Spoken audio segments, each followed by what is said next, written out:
I got all I want, and I got all I need, and I got everything. I got you and me. All I want, I got all I need. Marriage is, in fact, the best. Thank you so much to Josiah, who spent an hour hanging out with me and chatting about marriage. It was a blast. I had a lot of fun, and I hope you enjoyed the episode where we talked about his stages of marriage as well as multicultural kind of dynamics in a marriage when two people come from two different places. It was fun. It was exciting, and maybe we'll have him back. I would love to kind of keep digging into some of those things. Actually, in fact, if there were any questions that I missed that you felt like were kind of an opportunity to learn or grow or understand different things, or if you had your curiosity piqued at any time during our conversation, I actually think it would be really good to hear from you. So if you wanted to leave a comment in the Spotify deal, if you wanted to leave a 5-star review with your question on Apple Podcast, or if you wanted to shoot us an email at marriageisthebest@yahoo.com, that would be fantastic, and we would love to hear from you. That way, when I get him back on, I can have a load of insightful, curious questions to ask him. About the giveaway, we've been running a giveaway for the last 3 weeks, I believe. It was initially 2 weeks. We extended it 1 week. It is currently closed as of midnight tonight. And so I do believe that there are currently 2 applicants, 2 entries to the giveaway. However, I know for sure that a third is going to appear at some point in time. I just don't know when. And so I'm trying to figure out, like, is that an Apple Podcast thing? And why is it so slow for like things to show up once they've been submitted? I know that someone had submitted a review about 5 days ago, and it is not on the Apple Podcast deal. So I don't know why it would take 5 days or like more than 5 days to show up. So we're going to go ahead and announce the winners next week. We are not allowing further entries, obviously, because that would be less than ideal. So that's what we're doing. Any other updates? I don't think so. Today, we're going to be talking a little bit about marriage and politics. I've been thinking about marriage and politics actually quite a bit over the course of the last maybe 4 or 5 months. I've been thinking about it in all sorts of different contexts because our world is a political world. We've got lots of stuff going on. Due to social media, we have, exposure to tons and tons of things, whether we like it or not. And at times it's good to be informed, and at times it actually does damage to engage in that level of information, both on our personal selves, which can obviously very easily translate into our marital selves. Yeah. Anyways, I'm not going to correct that. There we go. That's what was said. So today, we're not going to talk about anything inflammatory. We're not going to talk about anything weird. This is not going to be an exhausting conversation about who is right and who is wrong. More or less, we're going to talk about politics in relationship to marriage and how one may move through political conversations within the relationship. So that's what we're doing today.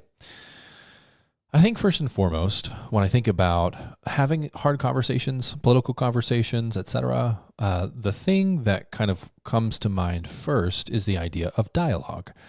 We've talked about dialogue before. We've talked about it in the context of any of the previous kind of conflict-related episodes. So the 1000 conflicts episode, I think there was one maybe after or before, maybe both. But in every conflict episode, we discuss the idea of dialogue. And dialogue, I would say, is an intimate exchange of ideas, which means it has to be open, kind of free of judgmental attitudes or judgmental or harsh words back and forth, and it has to encourage curiosity. So dialogue, again, in this context, we're talking about an intimate exchange of ideas, dialogue within marriage. It has to be open, free of judgment, and encourage curiosity. So when we're having a dialogue, it's supposed to be something that is intimate. It's supposed to be something that's between you and I. It's supposed to be something that we Rebecca and I are working through questions, conversation, conflict. We're working through difficult topics. And so we are creating a dialogue around the issues. John and Julie Gottman talk a lot about dialogue when it comes to issues that don't go away over time. So establishing dialogue, which is this intimate manner by which we engage ideas, is the thing that really helps couples long-term to find success in their gridlocked issues. Again, that's their term. It's basically just the idea that this is an issue that keeps coming up because you are you and I am me. I've talked a lot about this on the pod, so I think that we're right there together. So that's what I think of right away when I think of the idea of mixing politics in marriage, is that marriage is a place for intimate dialogue on the hard things, on the things that are stuck, on the things that don't flow seamlessly, on the things that may cause friction. So I think that's an important thing to remember as we're discussing marriage and politics, is that marriage is this place where dialogue is so crucial. It's super important. So yeah, that's kind of like the first idea of, if we're going to mix marriage and politics, we have to remember that one of the foundational things that makes marriage work is the ability to dialogue in that intimate way. If you're going to dialogue, what does that look like? Okay, so what are some of the things that we need to acknowledge when we think about dialogue and politics? Well, one of those things is we need to create a foundation of shared values in our marriage at the outset. So one of the things that I was thinking about was, if you're dating or engaged and you haven't had kind of deeper political, religious, familial kinds of conversations, obviously that's not going to set you up to be able to dialogue well in the future, as much as starting those conversations early and having them often. Just like Josiah said, they took 3 years, I believe, to date. And in those years, they dialogued. They had lots and lots and lots of conversations about different topics, about different things that they knew they were going to need to work through, talk through, acknowledge, before they kind of went into this relationship. And so as you're setting up your marital system, you're going to want to acknowledge that shared values in the areas of, in all areas, is important. Now, in order to be successful, you don't actually have to match 100% of your partner's values. You can leave some room for spice. You can leave some room for disagreement. But the issue is, you need to make sure that you're okay leaving that value there in that place of disagreement. Because what's going to happen is, once you enter into your marriage, you're going to find that value, whatever that value touches, is going to continue to create difficult kinds of conversations. And that's okay. There's nothing wrong with difficult conversations in marriage.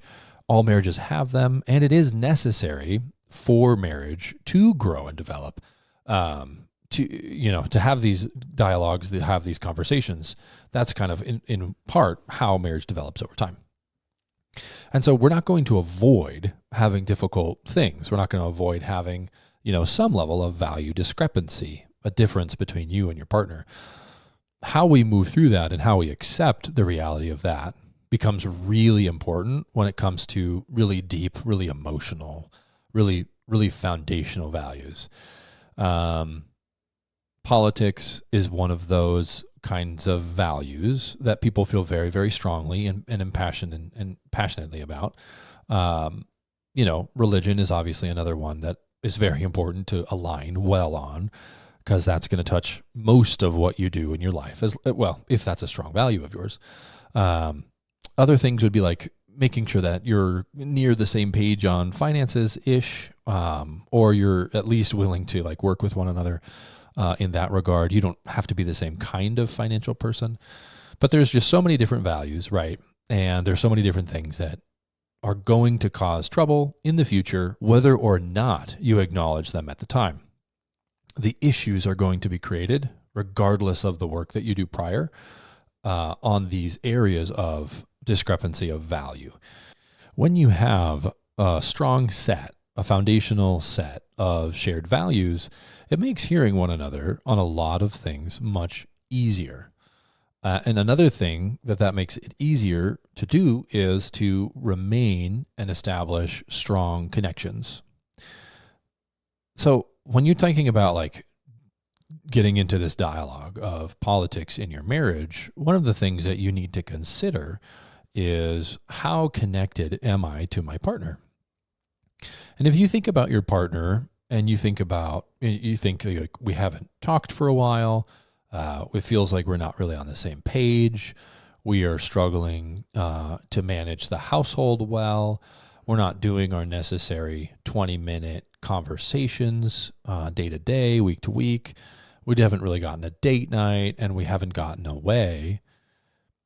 Entering into a difficult conversation, very feelings-based, high-feeling, kind of highly charged conversation from that context in your relationship is always going to result in you moving through in a difficult way, because you've not only, regardless of your value set, regardless of how well that foundation is going, the internal dynamics of the relationship are going to have a large impact on your ability to create that intimate dialogue, to really hear your partner, to seek to understand them, to want to hear them.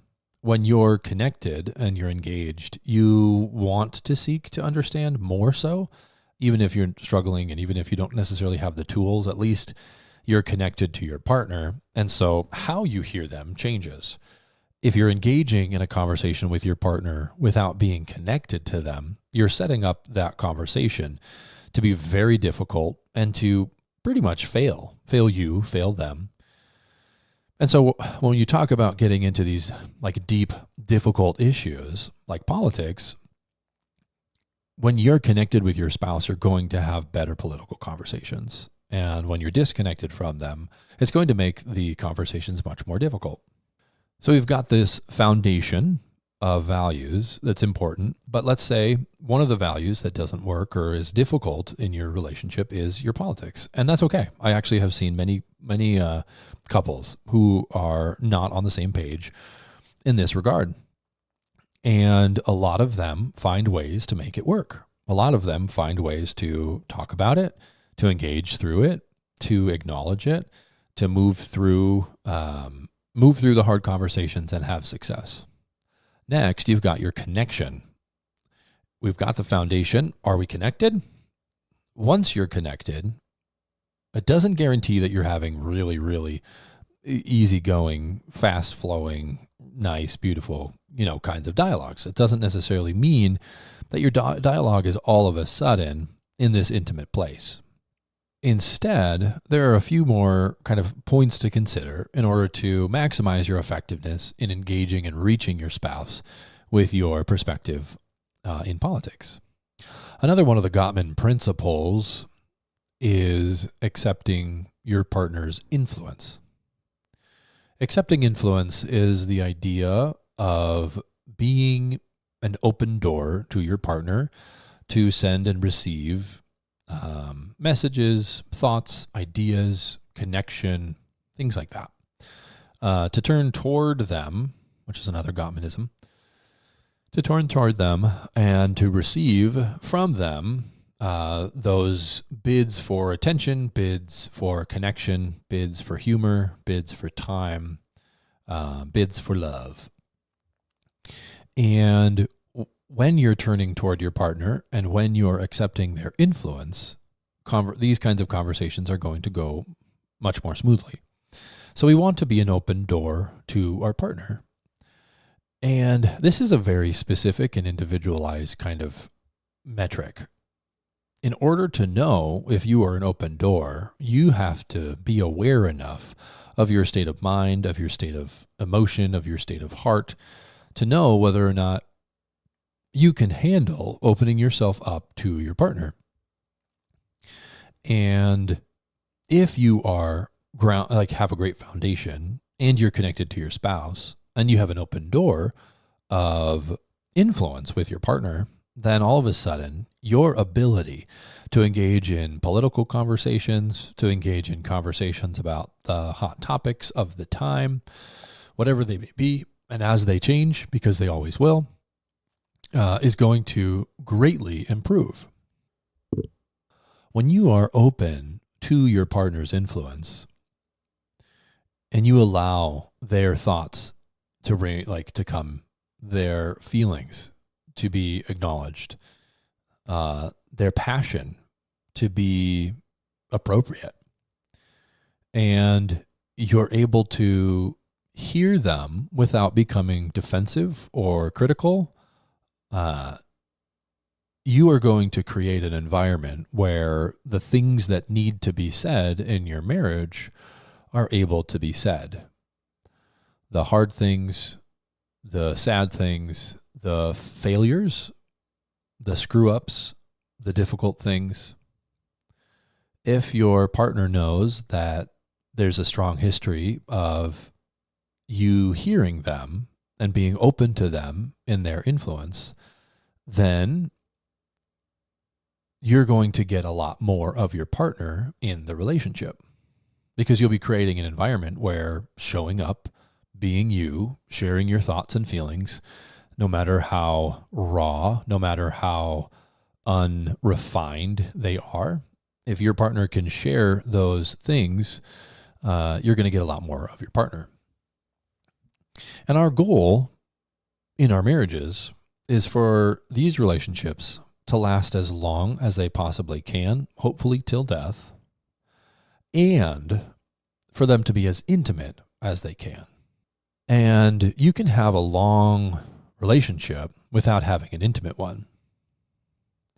You can have a very, very long relationship and find yourself at the end of the relationship feeling disconnected, feeling unseen, feeling unheard, feeling unknown, feeling frustrated, feeling like, why did I trap myself in this?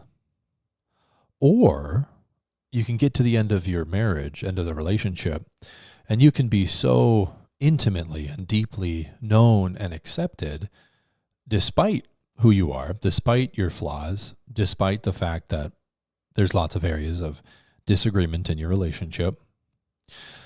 But it takes a lot of work to get there, and it takes a lot of hard conversations. And so opening your door to their influence and opening your door to them and who they are and their unrefined ideas is going to grow your intimacy much more quickly. It's going to grow your intimacy on levels that you didn't know was possible just by being open to hearing from them and seeing them, even if their ideas are polar opposite of your ideas. And even if the social media tells you that they're evil, and even if, the news media wants you to think that, to demonize them just because they have a different idea on something than you do. So we talked about a lot of the things that are helpful. Obviously, the things that are hurtful are fairly self-explanatory and self-evident. Contempt, criticism, defensiveness, shutting down, name calling, raised voices.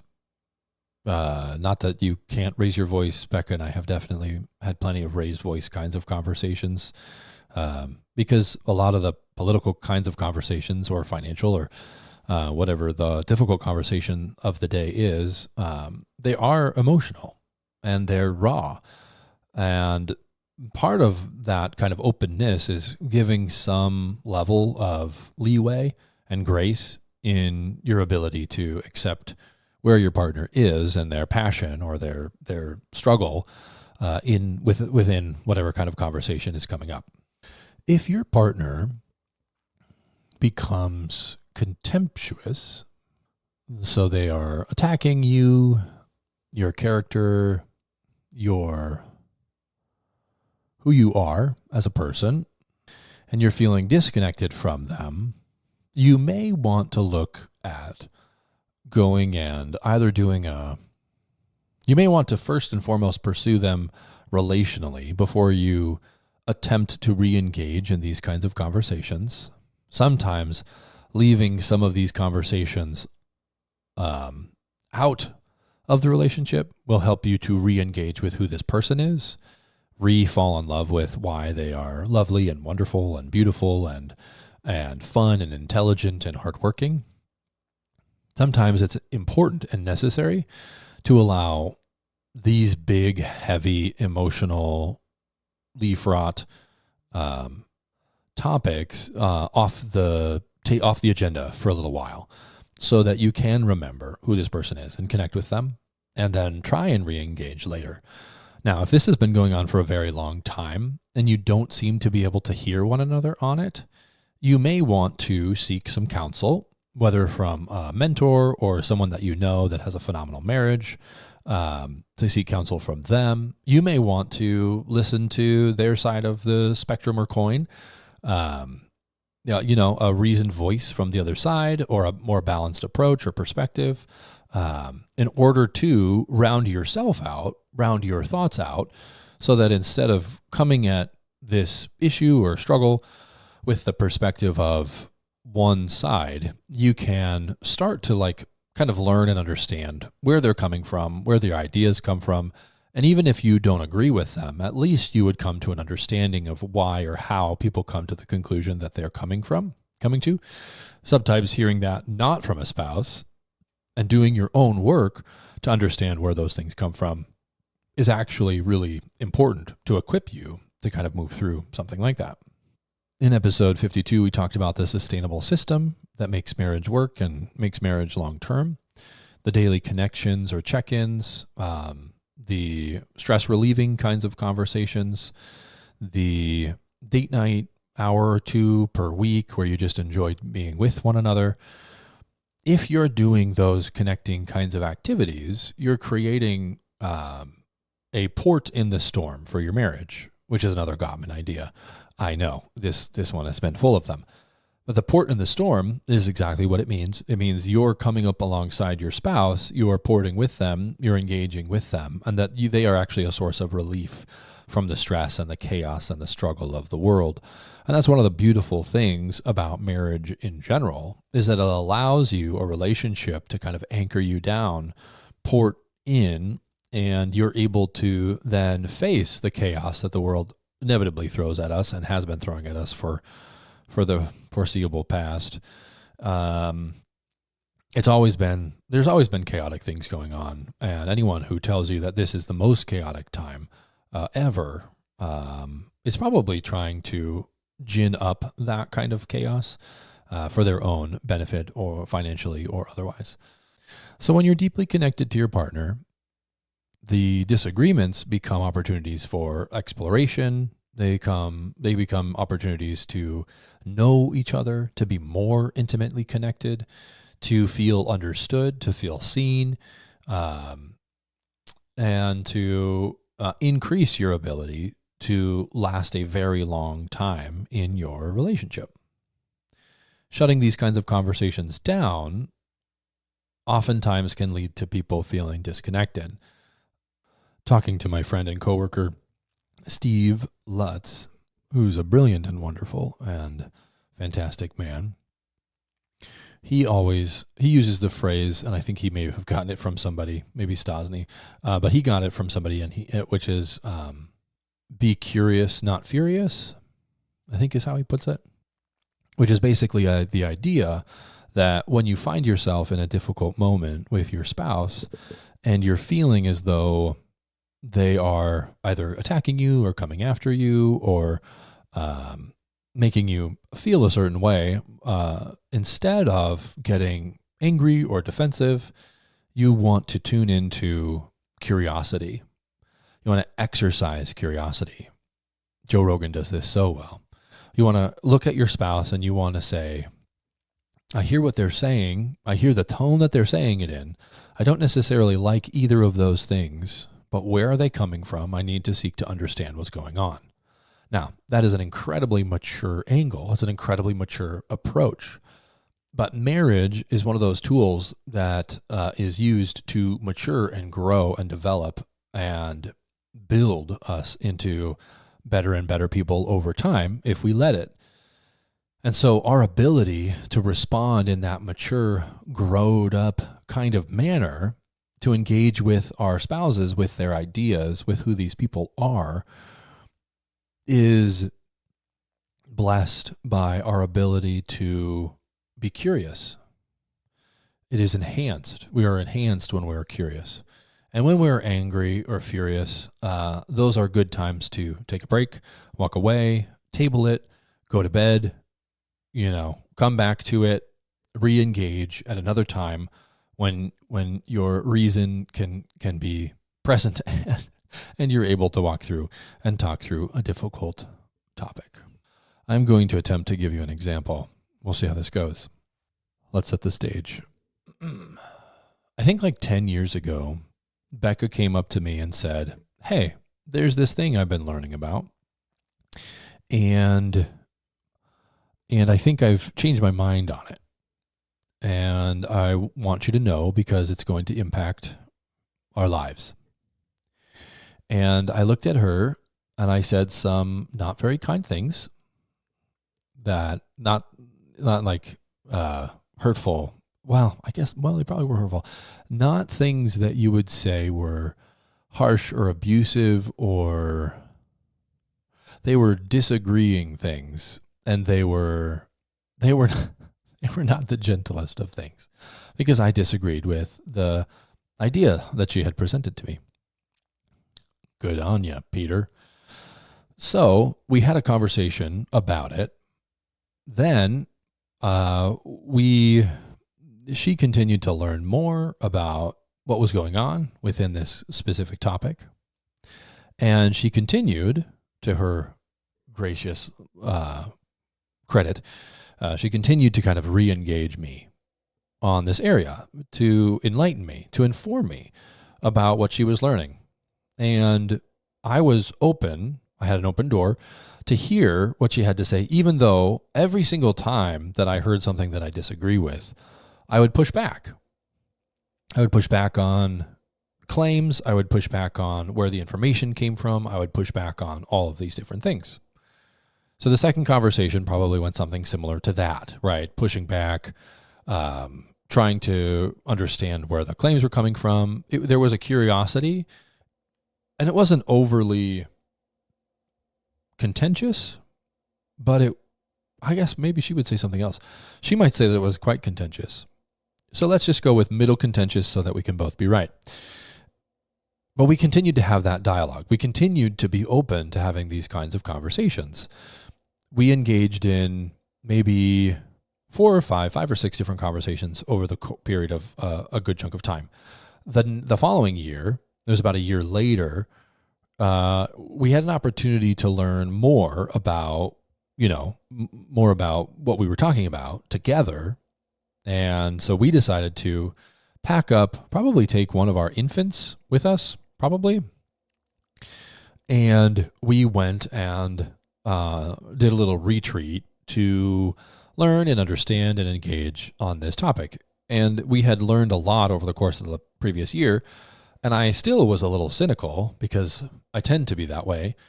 And I didn't really want to buy into everything that was being said.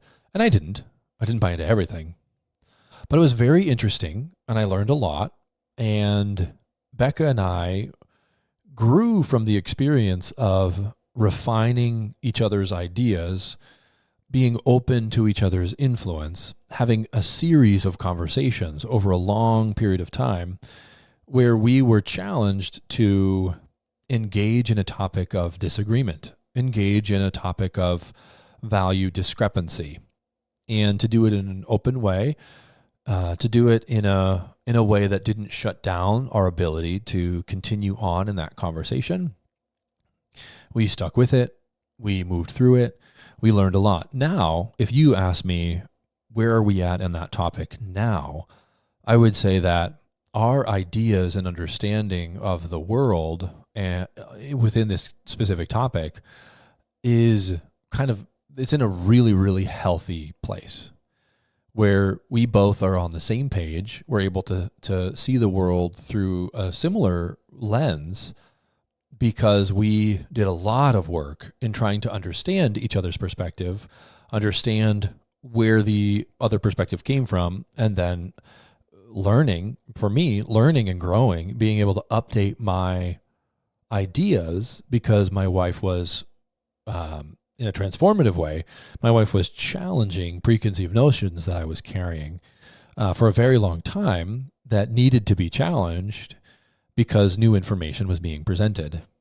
And so as she presented those new ideas, it wasn't perfect. It didn't look, we are no better than any other marriage in the sense that it is very difficult for us to engage and move through those kinds of conversations, just like it is difficult for you to engage and move through those conversations.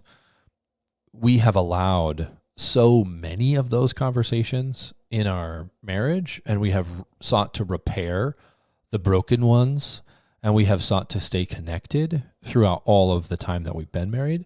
And so we have unlocked this ability to continue to have hard conversations. We don't shy away from them. We're not going to let things rot under the rug. And I am very, very grateful that Becca continues to have hard conversations with me. We had hard conversations last week. In fact, that was this week. We had hard conversations this week because marriage is messy and people are messy and the world is chaotic. And we need to be able to port into one another, to engage with one another, to work through all of the chaos of the world, so that we can continue to be on the same page, so that we can continue to teach our children, so that we continue to grow and mature as people, and so that our marriage continues to phase up, to grow up, to glow up, to do all of the things that the kids are saying these days. So that's it. That's our conversations about politics and marriage. I hope that it was helpful. I know that it was less inflammatory than maybe you were hoping it would be, but this is the end, and I appreciate you hanging out and checking this out, checking us out, checking out at the grocery store. This will be edited. This is the end. And I got all I need. And I got everything. I got you and me. All I want. I got all I need. I got. As long as the conversations are not, I don't like that either. Bleh. Number one, I'm going to say is, if I remember to go back and scratch that, I'm going to scratch that.